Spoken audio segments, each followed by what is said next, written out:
Good evening from New York. I'm Chris Hayes. Colorado Republicans are publicly threatening to change how they vote for presidential nominees in light of yesterday's decision by the state Supreme Court in Colorado to bar Trump from the primary ballot under the 14th Amendment of the U.S. Constitution.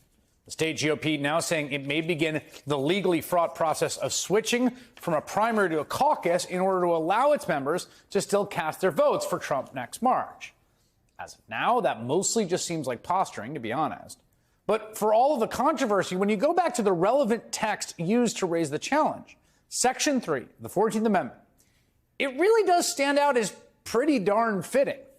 Quote, "No person shall hold any office under the United States who, having previously taken an oath as an officer of the United States to support the Constitution, shall have engaged in insurrection or rebellion against the same or given aid or comfort to the enemies thereof." You cannot hold government office if you are an insurrectionist or you supported insurrectionists. It's quite clear, quite simple, especially when you consider the amendment within the historical context of its ratification. But this decision from the Colorado Supreme Court yesterday still came as a shock, surprise. And that's largely, I think, because of the ways in which American legal culture has grown to emphasize, even fetishize some parts of the Constitution and its founding, while largely ignoring others. Around the 1980s, the American right embraced the judicial philosophy of originalism, thanks in large part to late conservative Supreme Court Justice Antonin Scalia. Basically, it's the idea that we should interpret the Constitution only as its founders intended and as people understood it at the time. To be clear, this was always a reactionary project, often undertaken in transparently bad faith, used to reverse engineer the right's preferred political outcomes and discarded when it didn't fit their agenda. But originalism remains the de facto legal theory of the American conservative movement and, honestly, the 6-3 Trump court. And it remains enormously effective as a rhetorical tool because it taps into our shared civic religion of reverence for our founders. With that in mind, then, I think it's worth looking at the history of the Reconstruction Amendments, which were ratified with the hope of refounding the country after the Civil War without the stain of slavery following the horrible carnage of that war. When it was over, 600,000 men had perished. But the Union held, and the Constitution, like the nation, was reborn.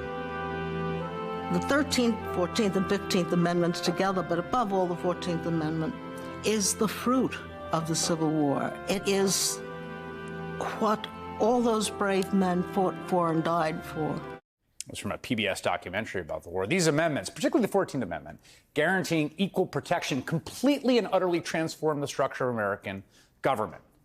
The legal ramifications of the 14th Amendment gave rise to everything we think of as the modern state and pluralistic multiracial democracy. It is impossible to overstate just how important it is to our current understanding of what America is and of constitutional law. And yet, its founding, the second founding of the country, the founding amendments after the war, the Reconstruction Amendments, is basically lost to history.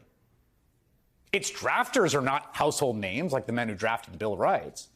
And there's a reason for that. Those men were political radicals. The people who drafted the Reconstruction Amendments were the vanguard of radicalism, in fact, who, after defeating the traitorous insurrectionist slave power of the South, forced them at gunpoint into a participatory multiracial democracy. Over the past 150 years, there's been an effort not to reckon with that uncompromising fact. That said, if you're going to take an originalist perspective here, that history is pretty important. The 14th Amendment was indeed a bold act of raw political power in furtherance of that project of multiracial democracy, and it should be interpreted as such. And the person most responsible for recovering that fundamental reality of our country's second founding and the constitutional provisions it created is Supreme Court Justice Ketanji Brown Jackson. Time and again, she has argued we cannot ignore the radical origins or radical meaning of the 14th Amendment, nor its original intention as a protector of marginalized people in the face of state oppression. This has been especially apparent when she talks about things like affirmative action and voting rights. I understood that we looked at the history and traditions of the Constitution, at what the framers and the founders thought about. And when I drilled down to that level of analysis, it became clear to me that the framers themselves adopted the Equal Protection Clause, the 14th Amendment, the 15th Amendment in a race-conscious way. The entire point of the amendment was to secure rights of the freed former slaves.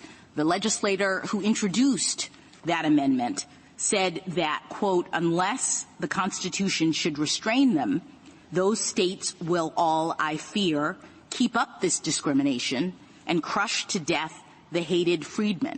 That's not a race-neutral or race-blind idea. No, it's sure not. And the reason that I'm going on this long preamble of history is because this all brings us back to Section 3 of the 14th Amendment.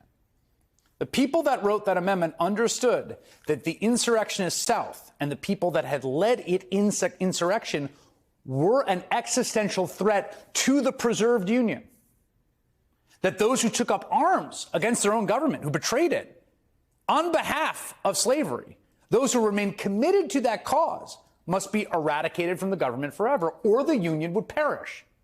And they were radicals about that.